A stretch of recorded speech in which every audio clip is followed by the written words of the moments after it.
But yeah, so basically, we've owned all of them. The 10s, the 12s, and the 15s. The only one that's left is obviously then the 18-inch. That is definitely coming in the near future. We're gonna do a review on it and a flex test. But anyways, further than that, the Venoms are good woofers. They really are. I wouldn't say they could drop as low as one of these would, frequency wise. These you can drop them down to 17 hertz, no sweat. The Venom is more of your daily sort of SPL type woofer, It's not really a full on SPL woofer, but it's also not really a full on daily woofer. It's in between, like a daily and sort of something you can take to a comp for a quick SPL run as well. Super good woofers, exceptionally nice woofers. I've owned them, I love them to death. The Pythons, they're nice, but they're not without their flaws. Don't get me wrong, the baskets on them are super, super, super nice. All the parts are there for a good woofer. It's just such a pity they let the whole aesthetic of the woofer down with such a small motor on it. The woofer does work, it does drop low, but I noticed that they seem to bottom out quite quickly if you're not careful. But further than that, awesome, awesome, awesome woofers. I would definitely recommend. It all depends on your power, the amount of power you're going to be running in your system. But if you want something that's going to handle the lows, can take quite a beating, I definitely recommend these Starcell Mofos. I recommend them to everybody that wants something that's just that step above your normal daily woofers. And these things do pound and they take a beating. If your box is right, you will never ever ever be disappointed. I promise you that. And just then make sure that you get that sucker glued down properly, especially on that top spider. I've noticed there's quite a lot of them. The 15s and the 18s don't really have this issue, but the 12s and the 10s definitely do have this issue. So I definitely recommend just glue it up and you sort it. Let's move on to the next one, guys. Jandre F commented, bruh, and the score, what's the SPL run score? Okay, SPL run score of the two things, I don't know if you guys checked that video. We're busy testing low power, making sure the box is as efficient as we can get it. And that's the main thing with SPL. So let's talk about SPL just a little bit.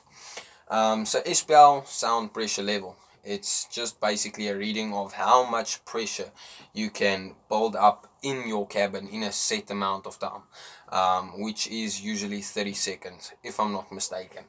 But anyways, the main thing that SPL is in a comp, sort of saying it, is you've got a set frequency that you burp at. That frequency is usually the peak of your vehicle.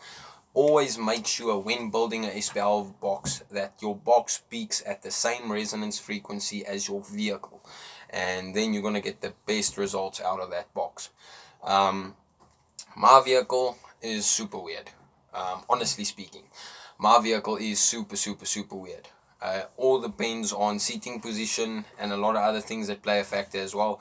But my vehicle's got 3 peaks that I know of for SPL: 55 Hz, 56 Hz, and 58 Hz. And those are the 3 that I usually SPL on, depending on what system I've got in there. If I'm rocking the single 12 Rookie 1, it's usually 55 Hz. If I'm rocking the 212s, it's usually 56. If I'm rocking the 210s, it's 58 Hz.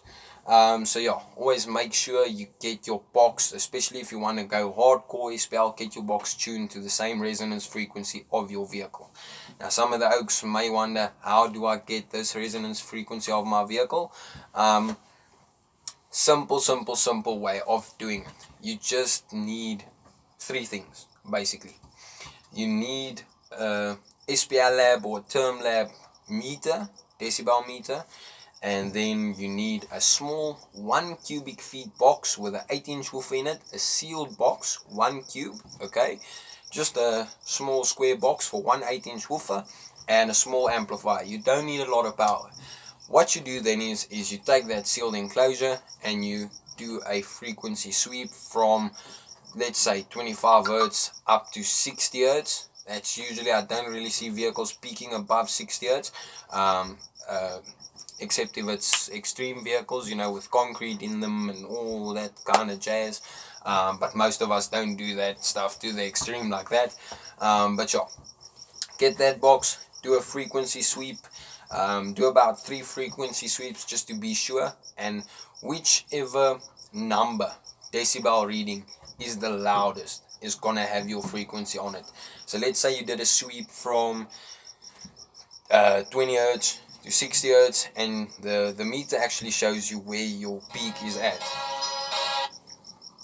The meter, sorry for that guys, the meter actually shows you where your peak is at. So let's say you've got a Mark 1, they usually peak at 57 hertz, 56, 57 hertz. Then the meter will show you. You did a 133 dB at 57 hertz, then okay, sweet, my vehicle is peaking at 57 hertz. I need to build my box for Espel to peak at 57 hertz, and then you sort it. But yeah, further than that, what my goal was with the 10s in that clip is we were busy testing the box's efficiency. We want the box to be as efficient as possible. We don't want to use a lot of amplifier power to produce a number, and most people skip that part of efficiency. And efficiency is key in a lot of builds, especially musical builds. So yeah, we were doing small changes to the inside of the box. Box is still raw, and the first time we tested, we did a 143.8.